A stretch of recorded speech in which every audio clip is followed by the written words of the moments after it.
Did you know that termites never sleep? These tiny insects have a voracious appetite and saw-like mandible jaws that consume cellulose-type materials like timber and paper products 24 hours a day, 365 days a year.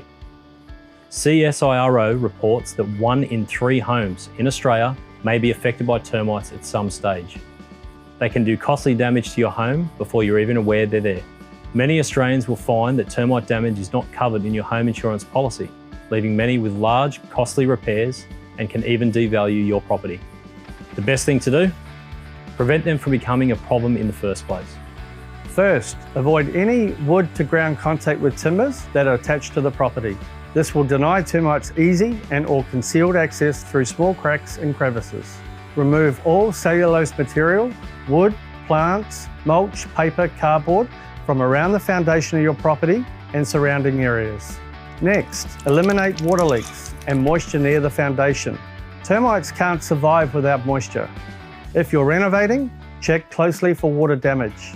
The most important thing to do if you're building or renovating a new home is to install a termite management system, which will greatly reduce the risk of concealed termite entry into your home and expense associated with dealing with termites and potential structural damage. Flick offers a range of solutions for termite management for all stages of property construction, from new building works to existing home solutions where termite baiting systems and/or chemical applications may be implemented. We are Australia's leading pest control company, established for over 100 years. We know termites better than anyone. Our experts will carry out annual timber pest inspections in line with Australian standards to ensure you're protected all year round under warranty. Your home is your castle. Fortify your castle by calling Flick today on 13 14 40 or visit flick.com.au.